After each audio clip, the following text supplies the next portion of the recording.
Summary of the book, Think and Grow Rich. First step. Desiree dreamer must begin with the mental state of wanting to be and do as a starting point to attract success. Combine this state with the sense of imagination and avoid indifference, laziness, or lack of ambition. To attract money into your life, it is important that you believe in it as a starting point, and even though it may take time for the first results to manifest, it is important to know that risk is part of this process. In this way, one can maintain a mental state that is the desire to win, which is essential for success. One must realize that all those who have accumulated great fortunes have first dreamed, hoped, desired, wanted, thought, and planned before having acquired the money. Every human being who reaches the age of understanding the reason for money wants money. But wanting it is not enough to attract wealth. One must have an almost obsessive state of mind to plan the ways and means to acquire them, and execute those plans with the perseverance that does not accept failure. Only then will you attract wealth. We are still in a world that is constantly changing, and after 80 years since the first publication of this book, the world in which we live still demands new ideas, new ways of doing things, new leaders, new inventions, new teaching methods, new marketing methods, new books, new literature, new ideas for the cinema. And likewise, this world also requires practical dreamers who can and will put their dreams into action to achieve this. Practical dreamers have always been and will always be those who establish the parameters of civilization. The world has become accustomed to new discoveries and has demonstrated its willingness to reward dreamers who bring new ideas to the world. So it means an excellent opportunity to start building ideas today. The men and women who will endure over time are those who dreamed and translated their dreams into organized ideas. There is a difference between desiring something and being ready to receive it. No one is ready for something until he believes he can acquire it. The state of mind must be belief, and not mere hope or desire. An open mind is essential to belief. Closed minds do not inspire faith, courage, or conviction. Step 2. Faith is developed by affirmative repetition of commands to the subconscious mind. The emotions of faith, love, and sex, when blended with any thought impulse, give it greater action than any of these emotions can do alone. The subconscious mind can be transmuted into its physical equivalent. A mind dominated by positive emotions becomes a favorable refuge for the state of mind known as faith. And when an original seed of an idea, plan, or purpose is planted in the mind, it is easier to transmit it by repetition of thought.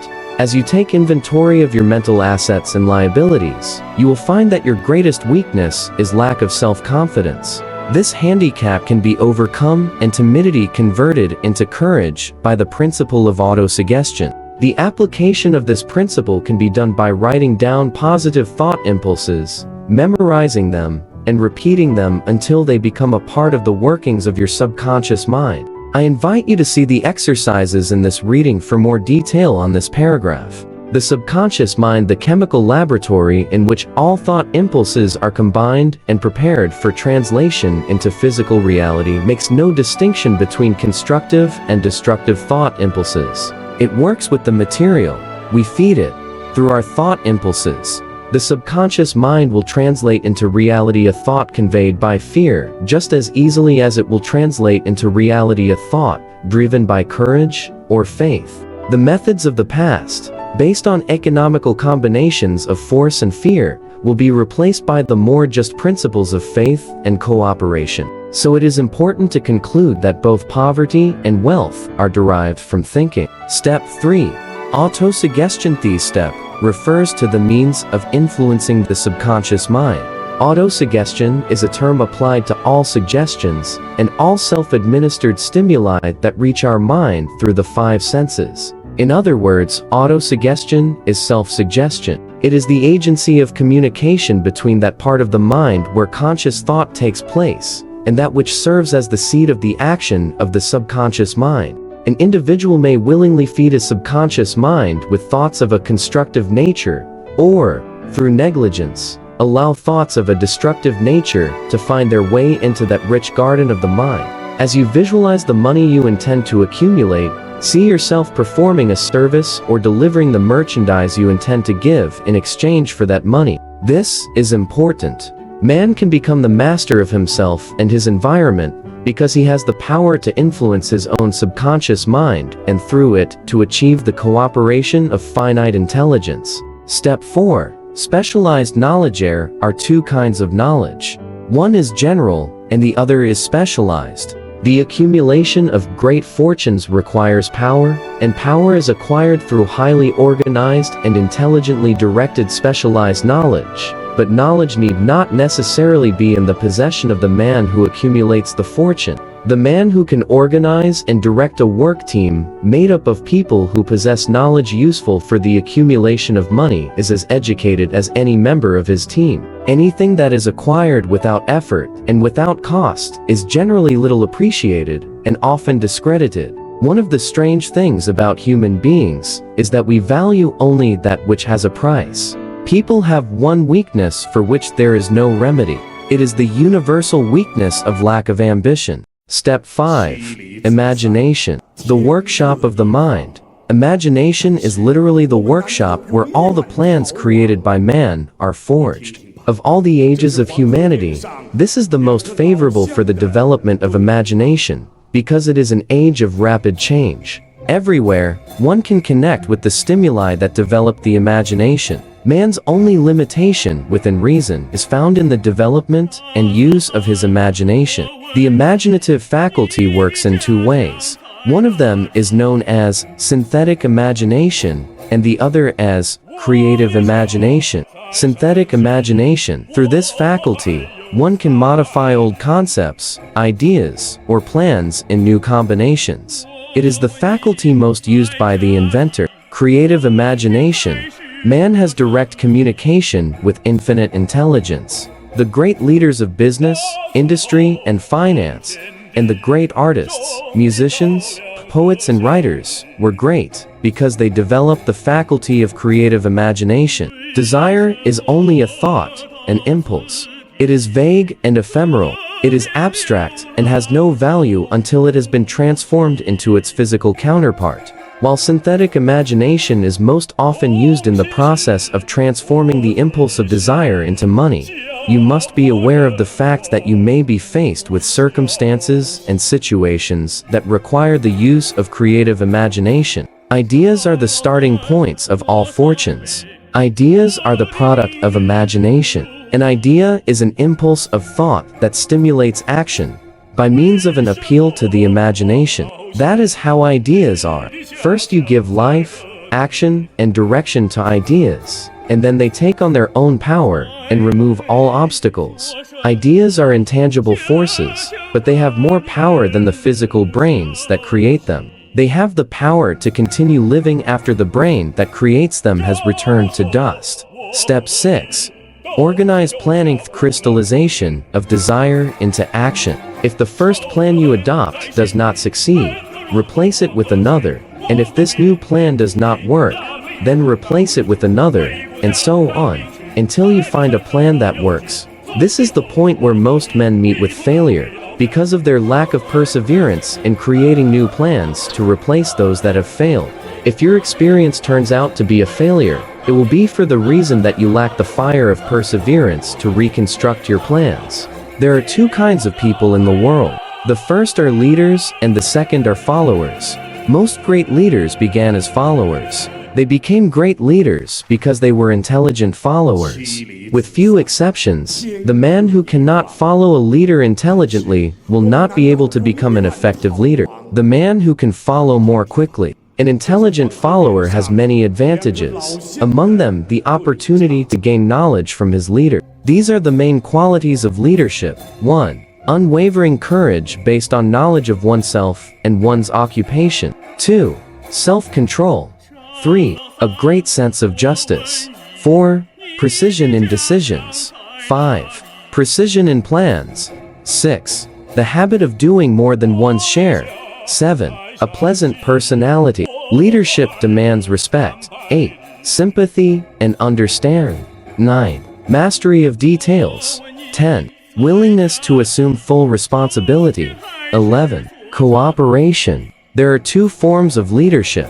The first, and by far the most effective, is leadership with the consent and support of followers. The second is leadership by force, without the consent and support of followers. Top 10 causes of leadership failure. 1. Inability to organize details.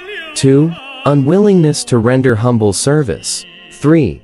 Expectation of reward for what they know, rather than what they do with what they know. 4. Fear of competition from followers. 5. Lack of imagination. 6. Selfishness. 7. Lack of restraint. 8. Disloyalty. 9. Emphasis on leadership, authority. 10. Emphasis on title. One must adopt and follow the CC formula, which means that quality plus quantity and the right spirit of cooperation equals perfect sales service. Quality of service will be interpreted in the sense of all the details behaving in relation to their position in the most efficient manner possible, with the object of greater efficiency always in mind. Quantity of service is understood as the habit of rendering all the services you can, at all times, with the purpose of increasing the quantity of service rendered as we develop greater skill for practice and experience. The emphasis is again placed on the word habit. The spirit of service will be interpreted to mean the habit of pleasant and harmonious conduct that induces cooperation from partners and co-workers. The importance of a pleasant personality has been emphasized as a factor that enables one to render services in the proper spirit. The 29 main causes of failure. 1. Unfavorable hereditary background. 2. Lack of a well-defined purpose in life. 3. Lack of ambition to rise above mediocrity. 4. Insufficient education. Education does not consist of knowledge, but of knowledge applied effectively and persistently. People are paid not only for what they know, but above all for what they do with what they know. 5. Lack of self-discipline. 6. Poor health. 7. Unfavorable environmental influences during childhood. 8. Procrastination. 9. Lack of perseverance. 10. Negative personality. 11. Lack of control of sexual desire. 12. Uncontrollable desire for something for nothing. 13. Lack of a well-defined power of decision. Indecision and procrastination are twin sisters. 14. One or more of the 6 basic fears.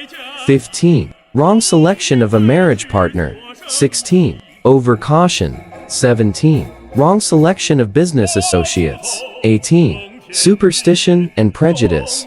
19. Wrong selection of a vocation. 20. Lack of concentration and effort. 21. The habit of indiscriminate spending. 22. Lack of enthusiasm. 23. Lack of moderation. 24. Inability to cooperate with others. 25. Having power not acquired by one's own effort. Getting rich quick is more dangerous than poverty. 26. Willful dishonesty. 27. Selfishness and vanity. 28. Guessing instead of thinking. 29. Lack of capital. Capital does not consist of money alone, but primarily of highly organized and intelligent groups of men who plan how to use money most efficiently for the good of the public and to make it profitable for themselves. There is only one reliable method of legally accumulating and owning wealth, and that is by rendering a useful service. Step 7. Decision mastery of procrastination. Procrastination, the opposite of decision, is a common enemy that virtually all people must overcome. Analysis of several hundred people who had accumulated fortunes far in excess of $1 million revealed the fact that each of them had the habit of making decisions promptly and of changing these decisions slowly, if at all. Most people who fail to accumulate enough money for their needs are, in general, easily influenced by the opinions of others. If you are influenced by the opinions of others, you will have no desires of your own. Follow your own advice when you begin to put into practice the principles described here, making your own decisions and putting them into practice. Choose only those that will be in total synchrony and harmony with your purpose. You have a brain and a mind of your own. use them, and make your own decisions. If you need facts or information from other people in order to make decisions, as you probably will in many cases, do so discreetly and without revealing your purpose. It is characteristic of people who have little knowledge to try to give the impression that they have a lot. Keep your eyes and ears open and your mouth shut if you want to acquire the habit of prompt decision-making. Those who make decisions promptly and without hesitation know what they want, and generally get it. Leaders in all walks of life decide quickly and firmly. That is the main reason why they are leaders. The world has a habit of making room for the man whose words and actions show that he knows where he is going. Step 8. Perseverance. Sustained effort necessary to move faith. The basis of perseverance is willpower. Men who accumulate great fortunes are thought to be cold-blooded and sometimes ruthless, but they are often misunderstood. What they have is willpower, which they combine with perseverance, which supports their desires and ensures the attainment of their goals. Most people are ready to give up their aims and purposes and quit at the first sign of obstacles or adversity. Some press on despite obstacles and achieve their goal. Lack of perseverance is a weakness common to most men. It is a weakness that can be overcome by effort. The ease with which you can overcome lack of perseverance will depend entirely on the intensity of your desire. If you choose your work team carefully, you will have at least one person on it who will help you develop perseverance. Some men who have accumulated great fortunes did so out of necessity. They developed the habit of perseverance because they were so pressed by circumstances that you had to be perseverant. Perseverance is based on definite causes, including the following: a definite purpose, self-confidence, definite plans, exact knowledge, cooperation, willpower, habit. Symptoms of lack of perseverance. 1. Failure to recognize and clearly define exactly what one wants. 2. Procrastination. 3. Lack of interest in acquiring specialized knowledge. 4. Indecision. 5. The habit of resorting to excuses instead of creating definite plans for solving problems. 6. Self-satisfaction. 7. Indifference.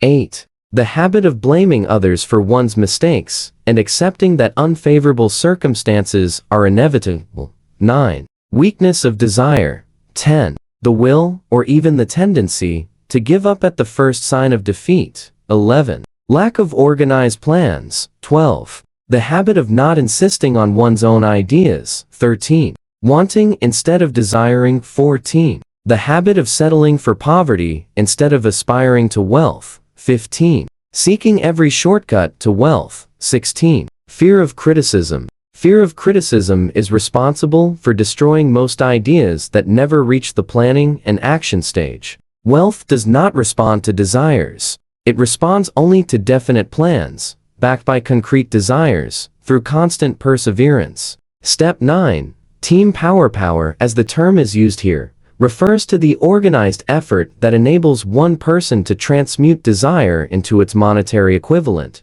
Organized effort comes about through the coordination of the efforts of two or more people working for a definite purpose, in a spirit of harmony. The economic characteristic is obvious. Economic advantages can be created by any person surrounding himself with the advice, counsel, and cooperation of a group of people willing to help him wholeheartedly, in a spirit of perfect harmony. This form of cooperative alliance has been the basis of almost all great fortunes. If you understand this very important truth, you will be able to definitely determine your financial situation. Step 10.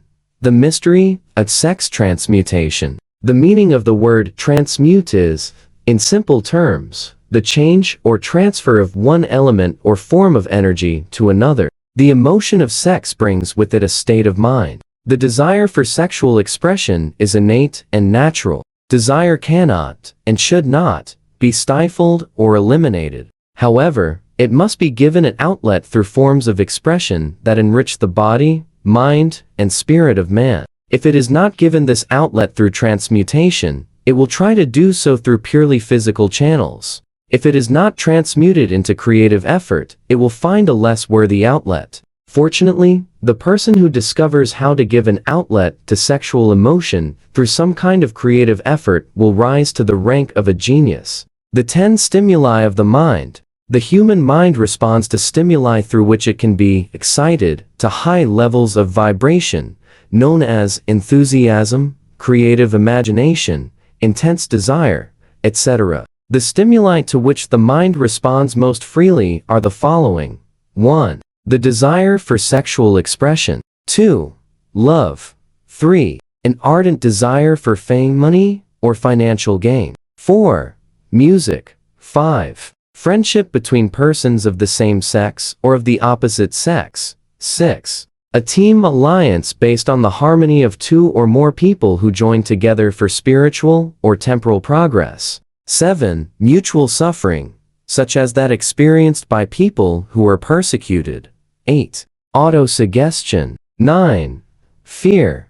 10. Narcotics and alcohol. The reality of a sixth sense has been very well established. This sixth sense is the creative imagination. The creative imagination works best when the mind is vibrating at a very high rate. That is, when the mind is functioning at a rate of vibration higher than that of ordinary or normal thought. When the brain has been stimulated to action through one or more of the 10 mental stimuli, this has the effect of lifting the individual far above the horizon of ordinary thought, and enables him to visualize the distance, scope, and quality of thoughts that are not available on the lower plane, such as those that are had when one is engaged in the solution of professional and business problems.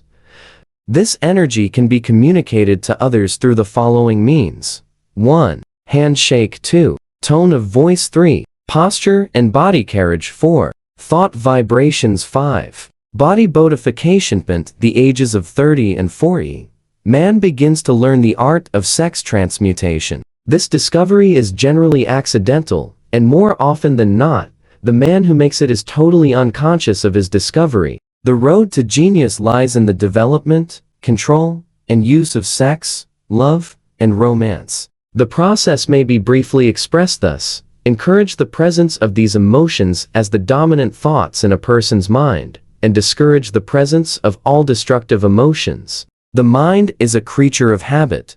It flourishes on dominant thoughts. Through the faculty of willpower, one can discourage the presence of any emotion and encourage the presence of any other. Control of the mind, through the power of will, is not difficult. Control comes from perseverance and habit. The secret of control lies in understanding the process of transmutation. Step 11. The subconscious mind. The link.